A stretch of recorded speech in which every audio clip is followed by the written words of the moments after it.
Good evening, ladies and gentlemen. We are now going into the Policy Review Committee meeting. Today is October 11th. My name is Bucky Scott, and I'll call everyone else who's here. Kristen Thompson. Brett Cooper. Look at you on two committees. Ashley Godfrey. I was just kidding. Anya Bauer. Rob Hurley. I think you should take another 2 or 3. All right, thank you. So we have a few policies to go over. I guess the first one would be public relations objectives. Rob? Policy 901 is an old policy, and all the policies this evening we're basically reviewing. There's nothing real controversial in any of them. This is part of our periodic review cycle. Policy 901 deals primarily with public relations. A lot of these objectives are targeted primarily to Mr. Collins' position right now. Obviously, there's other situations where there's some public relations done, but with the creation of that position about a year ago, it makes it much easier to get some of these things from a school district standpoint. As you can see in the policy itself, it outlines the objectives of our public relations program. It's pretty straightforward stuff if you take a moment to read through it. Basically saying we're going to cooperate, attempt to inform people about student events, things along those nature, cooperate with parent, teacher, and other community groups when we can. That type of thing is included in that policy. The bold-based stuff is the additions to the policy itself, but it's kind of common sense. As written, I would recommend this to move to first reading. Thank you, Ron. All right, so our second policy is Citizen Advisory Committees, 905. Okay, this is a new policy that Hasbro is recommending to us. As it is pretty self-explanatory, just like the one before it. The one thing I would recommend, just for clarity's sake, is under the word authority, I would say the board may create an advisory committee at its discretion.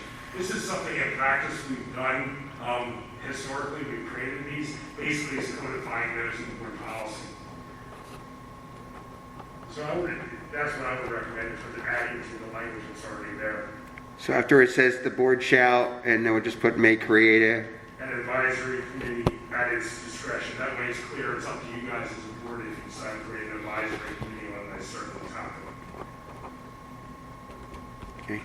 I think it's important if the board does decide to create an advisory committee, you're still reserving the right to make a decision regardless of the advisory committee's recommendation. It's not pushing it off to them necessarily.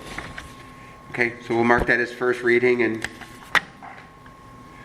move on to next one here is Public Complaint Procedures, Policy 906. Okay, Policy 906, and again, you can see the boldface or the changes to Policy 906.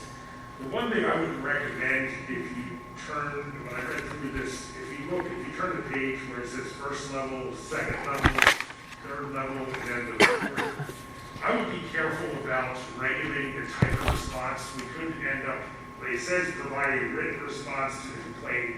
That's, from a practical standpoint, you could be tying up a lot of administrative time that you would use, that you'd rather use when they're in classrooms, doing things like that.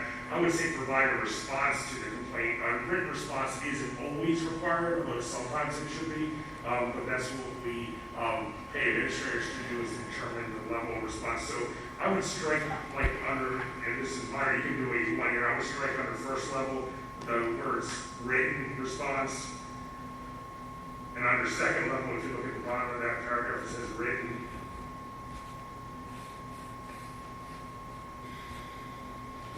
So first level, get rid of written complaint. Written response in the last sentence, Bucky. Oh, Written response to the complaint. okay. I didn't see that one. Then under second level, in the last sentence again, it says the superintendent or designee shall provide, I would say a response. That way you're giving them the flexibility to respond in an appropriate way. Not just copy documents all day. Okay. So I'll mark that first reading also. All right. Then I have Number 4 would be relations with parents and guardians.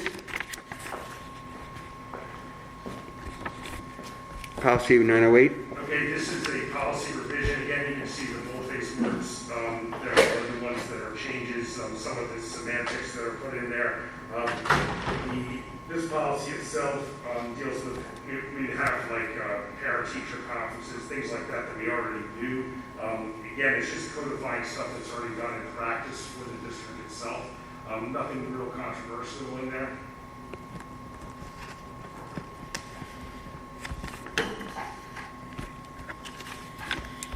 All right, so our last policy, 910, community engagement.